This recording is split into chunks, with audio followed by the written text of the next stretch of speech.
Funding for the interview show is provided by Lifeway Foods, makers of Lifeway Kefir and other probiotic products, like their Kefir Cups, Farmer Cheese, and supplements. Lifeway, love your guts. Learn more at lifewayfoods.com. She is the best-selling author of Gone Girl and Sharp Objects, and the co-screenwriter of the film Widows. Here is my interview with Gillian Flynn. I'm going to go to my questions, which I don't normally do, but I want to quote something. Did an interview with Chicago Magazine, and I just steal their stuff. You said... I feel like I know where this is going. Oh, no, it's fine. It's good. It says, we're becoming very, very delicate as a society. People are making an art form out of taking offense. Now, this is a topic that I'm obsessed with, and I'm glad you're here to help me. I think that too. On the other hand, there's a part of me that's like, yeah, but if people are offended, there's maybe a legitimate reason they're offended. Like, I don't get offended by much, but I look at my station in life, my privilege, or whatever you want to call it, and I think, I'll give you one example that you might think is crazy. There was a tweet today. There was a woman who got arrested for some crime. I'm not sure I forget what the crime was. It was bad. It was stealing or something. And she looked exactly like the Joker. And somebody tweeted with that and said, it's always the people you don't expect. And that's really, really funny. And everybody laughs, and I'm laughing, and I thought it was great. And then I was like, yeah, but that woman probably had a mental illness. And you can drive yourself to your own mental illness thinking about that stuff. So I'm going to shut up and just say, how do we make sense of the current moment of when we push the envelope and when we hold back and say somebody might get offended? Right. I mean, it is a delicate line, and the problem is there is such a thing as humor, and all humor is offensive, right? All humor is, I had this thing the other day with my husband, and we made what we thought was a funny joke. Yeah. And we said what you do when you make a funny joke, which is like, leave. Yeah. And I was like, oh, do you have to be mean to be funny? And I said, no, but it's quicker. There is a fine line, and I never go around. I would never deliberately ever say anything that was hurtful deliberately about someone. But I do think, especially online, there are people who sit there and lurk, I feel like, and do wait for things to be offended by. Sure.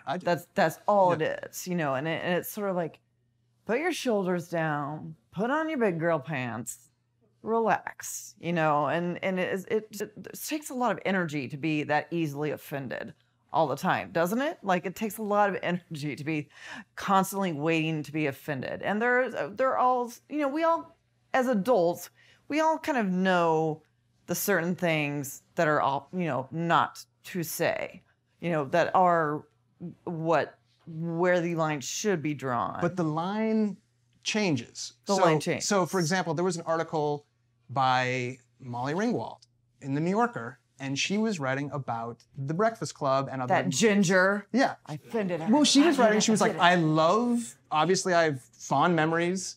I love being in those films. It was a very great essay, but so like looking back now in this current moment at John Hughes, I think, how could you be so understanding of so much of human nature and also in some ways miss something? And that she was talking specifically about the way Bender treats her character, and that he harassed her, and then at the end, he gets her. And so how do we make sense of kind of the art that came before that we might have loved? Gosh, it's hard to go. Do you have to put in a clause and go back in time and say, I 16 Candles, even more so. I mean, 16 Candles, I can't even watch because it is so, Long Dog Done. Yeah. Right. It's, there are certain things you go back and you're like, that's just gross, sort of. But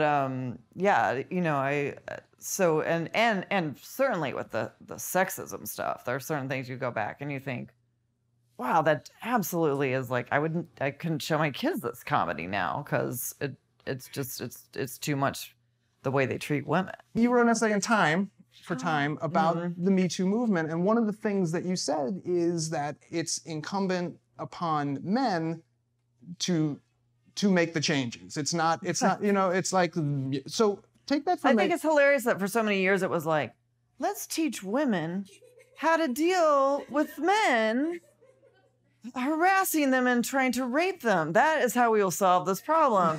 It's like, no, I would prefer not to be raped on my lunch break. Why don't we teach men how not to do that? That seems like a better idea. And you know. So take it from a more, that's the extreme. Take it from a storytelling perspective. As Hollywood, which you're a part of now, as Hollywood hopefully has more representation in who tells stories and who directs stories and who stars in stories, there's still a lot of men telling stories, and there's always going to be a lot of men telling stories. How should men look at the stories they tell? How should today's John Hughes say, okay, how do you gain that empathy to understand what you might have been blind for? You have another line in the piece which says, it's not that these guys hate us, it's just they don't even care about us, which may be more accurate. So how do you get storytellers to care, to understand? It's so tricky because, when you are telling a story from the point of view of someone from your gender,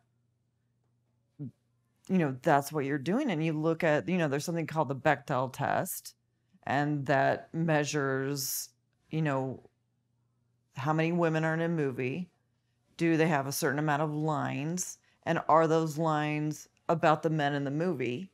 Or are they about anything that doesn't involve the men in the movie? And the amount of films that fail that test is stunning. It's like 82% of films fail that test. Really?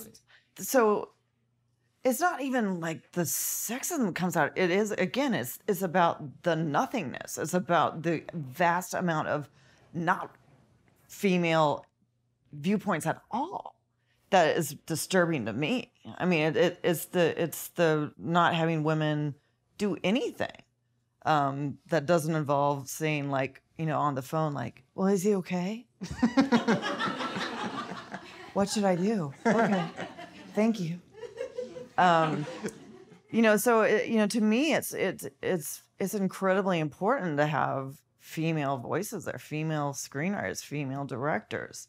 And so I would be less inclined to give advice to male directors and male writers about what they should do than the fact of, like, what they should do is have female characters who do things that don't, sure, yeah, right. And that would be a good idea. But also, to just have, it's so important to have female characters, and so important to have female characters that have a full range of emotions, that are, the number of times I've been in a room and have had to hear the dreaded thing about female characters, which is she likable? Is she likable? Not asked about many characters. Which is never, I mean, think about this. The shows that we've loved, the shows that have been the big water cooler shows that we've talked about, which are, think about Breaking Bad, Sopranos, Mad Men. No one asks, are those guys likable? Like, no, they're interesting. And that's the question that we should be asking about characters. Okay, I wrote Gone Girl. Like, is Amy a likable character? No. No spoilers for the one person in America. Yeah. But she's interesting. Yeah. And that movie did just fine. Yeah. Yeah. Do you feel a sense of validation? Do you feel that there's that your success, especially with Gone Girl, but the other books have done great too, that okay, I've either shown these people that what I had in my head is valuable, and did that matter to you? It did matter to me. It mattered to me just as far as paving the way, or, not paving the way like I'm the pioneer, but just like it opens the floodgates, it proves and allows other books and other movies of that kind, particularly for women. Particularly, I mean, to me, I'm happy about that because it does, especially for, people are timid right now. People are nervous right now. And to me that, that it's all about money. Can it make money? So if a movie makes money, that means more movies like that can make money. So that's it. Yeah. That's all. Oh God, yeah. Even at the what it marquee places like where you've had stuff, like you have a show coming up on Amazon. Yeah. You've worked with HBO. Like, is it when it gets to that, it's not just the blockbuster superhero. Is it all about money across the board, no matter where we're talking? Yeah. Really? Yeah. Good to know. Good to know. Yeah. You should come to public television. Be easier. What about from just a personal validation standpoint? Like, is there a part of you that set out originally to prove anything to yourself? Like, I can do this, or was it just, I want to do this because I'm interested in doing this? I want to do this because I'm interested in doing it. I mean, when I wrote the first book, I had a day job. I was writing for a magazine. I was writing for Entertainment Weekly. And I loved that. I loved my day job, but I loved books too. So I just wanted to see if I could write a book. I mean, like many journalists, I had always, kind of had this idea of like, I want to see if I can write a book, just because you're a writer and you want to kind of stretch a little bit. And so I'd started and stopped books. I would write until it got hard, and then I'd be like, gosh, I probably wasn't meant to write this book. And then I'd write another book, and I'd, get 40, 50 pages. And it was like, it would get hard. I'd be like, oh, this probably wasn't the book I was meant to write. And so but finally. Isn't it still like that? Well, oh, absolutely. Yeah. So I finally just, I don't know if it was, I don't know if it was working those muscles as a paid writer every day that finally gave me that discipline to work through the hard parts, or I don't know if it was just finding a story that I loved enough that, I did feel like I had this commitment to these characters. I felt like with Sharp Objects, I loved Camille, the narrator, so much. And I put her in this horrible, scary situation in this town with, dead, murdered children and a frightening family life and a crazy town. And I was like, God, I can't leave her here. Like, I left her there, and now I'm like on the set of Jackass the movie.